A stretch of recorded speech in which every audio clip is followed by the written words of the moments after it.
Hello everyone, आज के video में हम जानेंगे गुड सीईटी 2024 के लिए क्या होनी चाहिए आपकी राइट प्रिपरेशन स्ट्रेटेजी। हमने यहाँ पे बहुत से टॉपर्स से डिस्कशन किया कि उन्होंने गुड सीईटी की प्रिपरेशन करते टाइम पे क्या स्ट्रेटेजी यूज की थी जिससे कि उनके 100+ मार्क्स आ पाए। तो वहां से हमें आज बहुत ही इंपॉर्टेंट कुछ टिप्स पता चली है जो कि हम आज इस वीडियो में आपके साथ में साझा करेंगे। इसलिए इस वीडियो को शुरू से लेकर के अंत तक के पूरा देखिए। वीडियो पसंद आया तो जरूर लाइक कीजिए और अगर चैनल पर आप नए हैं तो चैनल को जरूर सब्सक्राइब कीजिए फॉर रेगुलर नोटिफिकेशंस। सबसे पहले हम इस एग्जाम के बेसिक स्ट्रक्चर को समझ लेते हैं, उसके बाद में हम उन सभी टिप्स को जानेंगे जो हमारे प्रिपरेशन में बहुत हेल्पफुल साबित होगी। तो ये एग्जाम है गुड सीईटी, इसको कंडक्ट करने वाली बॉडी है Gujarat secondary and higher secondary educational board यानी कि जीसेप। उसके बाद में ये एग्जाम लेवल जो है अंडर ग्रेजुएट लेवल पर होता है और पूरे स्टेट भर के लिए होती है। यहाँ पे एग्जाम की फ्रीक्वेंसी जो है ये साल में एक बार कंडक्ट कराई जाती है। इसके थ्रू आपको वेरियस बीटेक या बी फार्मा कोर्सेज में एडमिशन मिलता है। यहाँ पे अगर हम बात करें कि नंबर ऑफ पेपर्स कितने होते हैं और टोटल मार्क्स कितने होते हैं, तो बेसिकली जो भी स्टूडेंट्स इंजीनियरिंग कोर्सेज में एडमिशन लेना चाहते हैं तो उनको एक मैथमेटिक्स का पेपर सॉल्व करना पड़ता है जो कि 40 मार्क्स का होता है, और दूसरा पेपर होता है उनका फिजिक्स एंड केमिस्ट्री का जो 80 मार्क्स का होता है। वहीं पर ही फार्मेसी कोर्स में जो एडमिशन लेना चाह रहे हैं उनके लिए बायोलॉजी होता है 40 मार्क्स का और फिजिक्स एंड केमिस्ट्री कंबाइंड जो है 80 मार्क्स का होता है। एग्जाम ड्यूरेशन की अगर हम बात करें तो ये टोटल 3 आवर्स की होती है। मार्किंग स्कीम जो है यहाँ पे +1 होती है और -0.25 होती है इनकरेक्ट आंसर के लिए।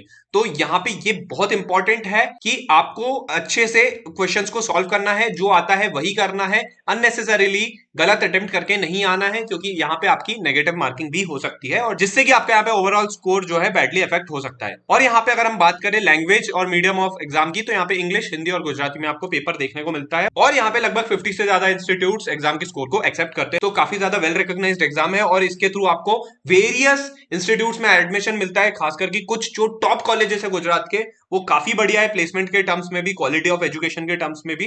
तो आप उन कॉलेजेस में इस एग्जाम के थ्रू डायरेक्टली एडमिशन पा सकते हैं अगर आप इस एग्जाम में अच्छा स्कोर करते तो। आइए अब जानते हैं वो स्ट्रेटेजी जो गुड सीईटी के प्रीवियस ईयर टॉपर्स ने यूज की थी और उन्होंने काफी अच्छा स्कोर किया, और इन टिप्स को फॉलो करके आप भी अच्छा स्कोर कर सकते हैं। तो कौन सी है वो टिप्स, चलिए जानते हैं। तो यहाँ पे सबसे इंपॉर्टेंट पहली टिप है कि study all the chapters thoroughly so that you don't miss on any concept और टॉपिक। तो आपको जो भी चैप्टर्स आप पढ़ रहे हैं उसको आपको थोड़ा सा डिटेल में पढ़ना है, थरोली पढ़ना है, कॉन्सेप्ट को अच्छे से समझना है, जिससे कि आप कोई भी इंपॉर्टेंट जो कॉन्सेप्ट है, फॉर्मूले है, ये टॉपिक है या डेरिवेशन है, उसको आप मिस आउट नहीं करें। क्योंकि जब भी आप चीजों को बारीकी से समझेंगे तो वो चीजें आपको अच्छे से समझ में आएगी और अगर एग्जाम में उनसे रिलेटेड कोई भी क्वेश्चन पूछा गया है तो आप उनको इजीली आंसर कर पाएंगे। सेकंड इंपॉर्टेंट टिप है कि study daily at least 1 chapter each from physics, chemistry and maths. तो यहाँ पे आपको तीनों ही सेक्शंस में से, चाहे फिर वो फिजिक्स हो, केमिस्ट्री हो या मैथ्स हो, तो इन तीनों में से आपको एक एक चैप्टर डेली वाइज में पढ़ना है। क्योंकि आप ये समझ लीजिए कि आपके पास में अब टाइम काफी कम रह गया है, तो एटलीस्ट आपको एक एक चैप्टर तो पढ़ना ही है, और जितना ज्यादा से ज्यादा आप एफर्ट्स लगाएंगे उतना आपके लिए अच्छा होगा, उतनी ही जल्दी आप अपने सिलेबस को भी फिनिश कर पाएंगे और रिवीजन के लिए आपके पास में टाइम बचेगा। इसलिए कोशिश कीजिए कि आप अपना मैक्सिमम एफर्ट्स लगाएं जिससे कि आपका एक मैक्सिमम आउटपुट आ पाए। एक जरूरी बात, यहां पे आपको शॉर्ट नोट्स बनाने की अच्छी हैबिट डाल लेनी है। इससे न कि सिर्फ आपकी गुड सीईटी की प्रिपरेशन होगी बल्कि आपको बोर्ड्स की तैयारी करने में भी आसानी होगी। इसलिए शॉर्ट नोट्स आप अच्छे से बना के चलिए जिसमें आपके सभी इंपॉर्टेंट पॉइंट्स, कॉन्सेप्ट्स और फॉर्मूलेज हो जो कि आपको एंड टाइम में रिवीजन करने में हेल्प कर सके। इसी के साथ साथ अब आपको लास्ट 5 इयर्स के पीवाईक्यूज यानी कि प्रीवियस ईयर्स क्वेश्चंस की प्रैक्टिस करने की भी आदत डाल लेनी है, जिससे कि आपको एग्जाम का स्ट्रक्चर कैसा होता है, एग्जाम किस तरीके से आपसे क्वेश्चंस पूछता है, वो आपको समझ आ सके।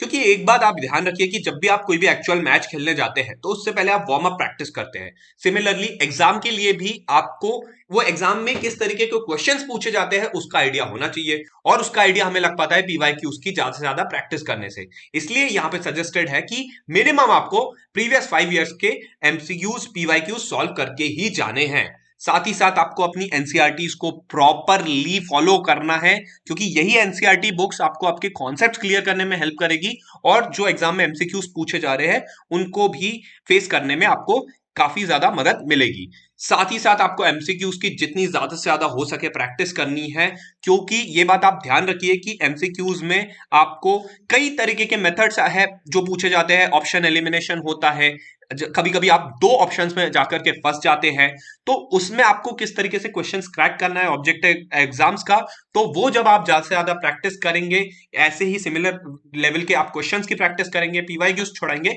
तो आपकी जो है एक अच्छे से आपका कंफर्ट लेवल डेवलप होगा और आपको क्वेश्चंस की अंडरस्टैंडिंग आपकी डेवलप होगी। इसलिए जितनी ज्यादा हो सके आपको प्रैक्टिस करनी है एमसीक्यूज की।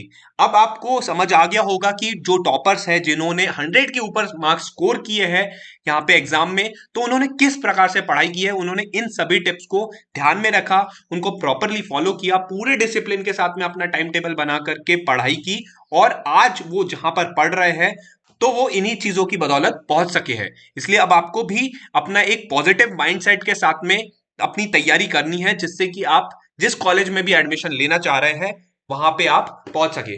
चलिए, उम्मीद करते हैं कि आज का वीडियो आपको काफी ज्यादा हेल्पफुल लगा होगा और ये आपकी गुड सीईटी की प्रिपरेशन करने में काफी हेल्प करेगा।